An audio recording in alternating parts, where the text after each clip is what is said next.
Assalomu alaykum futbol muxlislari. Bugun sizlar bilan futbol olamidagi eng so'nggi yangiliklar bilan tanishib chiqamiz. Agar kanalimizga obuna bo'lmagan bo'lsangiz, obuna bo'ling va ushbu videoga kanalimiz rivoji uchun like bosishni unutmang. Andijon gvineyalik futbolchiga ko'z tikdi. Ma'lumotlarga ko'ra, burgutlar Astana vingeri Usmon Kamarani jamoaga taklif etmoqchi. 27 yoshli futbolchi dekabrda Qozog'iston jamoasi bilan shartnomasini bekor qilgandi. U faoliyati mobaynida Shvetsiya, Norvegiya, Gruziyaning Dinamo Tbilisi jamoalarida to'p tepgan. Futbolchining transfer qiymati 1 million yevro deb baholanmoqda. Eronning Istiqlol klubi yarim himoyachisi Jaloliddin Masharipov jarohatdan so'ng davolanish uchun chet elga yuborildi va operatsiya qilindi.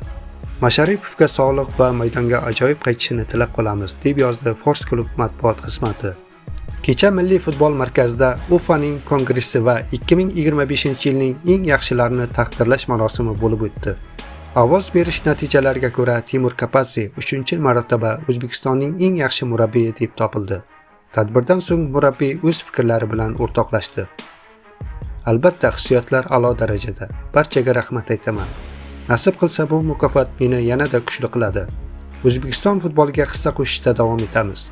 Mazkur sovrin barchamizniki. O'tgan yili ko'p yutuqlarga erishdik va bu davomli bo'lishiga ishonaman. Buning negizida oxirgi yillarda yutuqlarga muhtaram prezidentimizning hissalari katta. Har tomonlama e'tibor va sharoitlardan unumli foydalanishga harakat qilamiz. Eng yaxshi futbolchi Eldor Shomurodov har tomonlama munosib bo'ldi, chunki o'z klubi va terma jamoalarda harakatlari bilan ko'rsata oldi.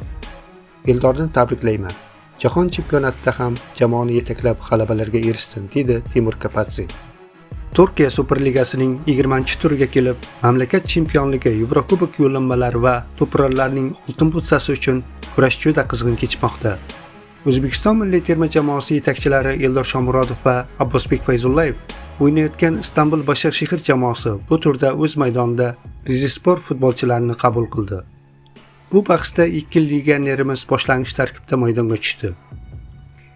Rizespordagi vakilimiz Husniddin Aliqulov og'ir jarohat tufayli keyingi paytda o'yinlarga jalb qilinmayapti. Qizg'in o'tgan to'qnashuvda hisobni ochish Eldor Shomurodovga nasib qildi. 19-daqiqada 30 yoshli hujumchi jamoada shu uzatgan to'pni bir harakat bilan raqib darvozasi to'riga joyladi. Tanaffusga chiqish oldidan Rizespor vakillari javob to'pini kiritib, vaziyatni o'nglashdi. Hisob tenglashgani bois o'yinning ikkinchi yarmi ancha keskin va murosasiz o'tdi. Har ikki jamoa bir necha keskin hujumlar uyushtirdi va ulardan bittadan golga aylantira oldi. Hisob 2-2 natijasi bilan yakunlandi. Bu bahs oldidan oltin butsa uchun kurashayotgan Eldor Shomurodov katta bosim ostida qolgandi. Chunki to'purar poygasida legionerimizni ta'qib qilib kelayotgan Pol Onuachi chempionatning ikkinchi davrasida golli seriya namoyish etib, Eldor bilan oradagi 2 golli farqni yo'qqa chiqargan edi. 20-turda Onuachi Antalyaspor qarshi bahsda 2 marotaba penalti tepdi va ularning bittasini golga aylantirgan edi. Shu tariqa nigeriyalik forvard umumiy gollari sonini 13 taga yetkazib, Eldorga yetib oldi va tobora bosimni oshirib borishga harakat qilyapti. Shomurodov ham har bir uchrashuvda raqib darvozasini ishg'ol qilib, gollari sonini oshirib borishga urinyapti. Xususan hamyurtimizning Rizespor darvozasiga kiritgan to'pni uni to'purarlar poygasida yana yakka peshqadamga aylantirdi. Oltin butsa uchun kurashda 11 ta gol bilan bu ikki yetakchini quvib kelayotgan Fenerbahchening braziliyalik legioneri Talisca ham bu turda raqib darvozasini ishg'ol qilishga urinib ko'radi. Fenerbahche joriy tur o'yinini 2-fevral kuni safarda Kocaeli jamoasiga qarshi o'tkazadi. Ta'kidlash joizki, Eldor Shomurodov Turkiya Superligasida kelgandan beri barcha uchrashuvlarda maydonga tushib, muntazam to'p kiritmoqda. Hamyurtimiz oliy diviziondagi 17 ta raqib jamoaning aksariyatiga gol urishni uddaladi.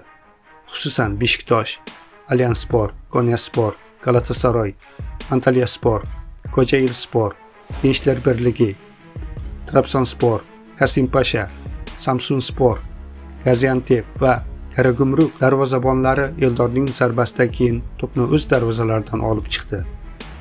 Endi bu jamoalar qatoriga Rizespor ham qo'shildi.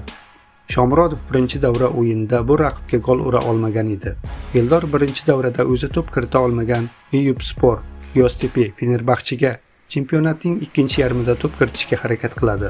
Kayserispor esa chempionatning har ikki o'yinida Shomurodovning gol urishiga yo'l bermagan yagona jamoa bo'lib turibdi. Istanbul Başakşehir chempionat doirasida navbatdagi uchrashuvni 8-fevral kuni safarda Eyüpspor jamoasiga qarshi o'tkazadi. Istanbulning Başakşehir klubi Eldor Shomurodovni to'liq sotib oldi. Klub shartnomada belgilangan 2,7 million yevrolik sotib olish bandini faollashtirdi.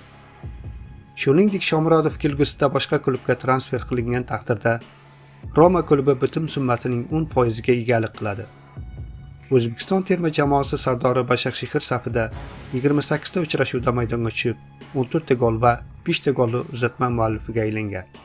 Hamda Turkiya Superligasining joriy mavsumida to'p-urarlar jadvalida peshqadamlik qilmoqda. Transfermarkt portali futbolchining bozor qiymatini 5 million yevroga baholagan. Ma'lumot uchun Eldor Shomurodov 2021-yil yozida Genoadan Romaga ko'chib o'tgan.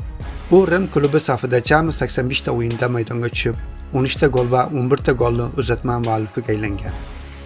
30 yoshli Eldor Shomurodov Roma va Başakşehir klublaridagi faoliyati, shuningdek O'zbekiston milliy terma jamoasidagi yetakchilik roli tufayli 2025-yilda O'zbekistonning eng yaxshi futbolchisi deb topilgan. O'zbekiston milliy terma jamoasi himoyachisi Abduqodir Husanov Manchester City'dagi o'yinlari bilan sekin-asta Yevropani ham zabt etib bormoqda.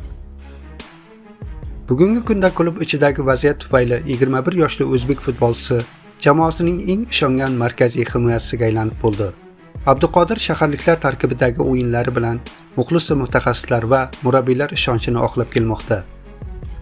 Abduqodir Yevropa Chempionlar Ligasining joriy mavsumida ishtirok etayotgan yagona o'zbek futbolchisi hisoblanadi. Hamyurtimiz qit'aning eng nufuzli musobaqasi umumiy bosqichida 8 ta uchrashuvdan 4 tasida Napoli, Bayer, Budio Glimt va Galatasarayga qarshi maydonga tushdi. Ikkitasida zaxirada qolgan bo'lsa, yana bir juft bahsni jarohat tufayli o'tkazib yubordi. Abduqodirning eng nufuzli turnirdagi ishtiroki yuqori baholandi. Xususan, legionerimiz Yevropa Chempionlar Ligasining umumiy bosqichi yakunlariga ko'ra eng tezkor futbolchilar reytingidan joy oldi. Ekspertlar Abduqodir Husanov Yevropa Chempionlar Ligasi doirasidagi soatiga 34,7 km tezlikda yugurganini qayd etgan. Bu musobaqaning barcha ishtirokchilari orasida ikkinchi ko'rsatkichdir. Ligada eng tez yugurgan futbolchi sifatida Real yulduzi Kylian Mbappe qayd etilgan. Fransiyalik to'purar eng shiddatli yugurgan paytda uning tezligi soatiga 34,9 km ni tashkil qilgan. Reytingdagi qolgan o'yinchilar Mbappe va Husanovdan keyingi pog'onalarda joylashdi. Tezkor futbolchilarning umumiy reytingi quyidagicha ko'rinish oldi. Kylian Mbappe, Real Fransiya 34,9. Abduqodir Husanov, Manchester City, O'zbekiston 34,7. Carlos Forbes, Brugge, Portugaliya 34,3. Anderson Silva, Pavos, Braziliya 34,1. Federico Valverde, Real Uruguay 34. Ricardo Pepe, PSV Eindhoven, AQSh 34. Jeremy Frimpong, Liverpool, Niderlandiya 34.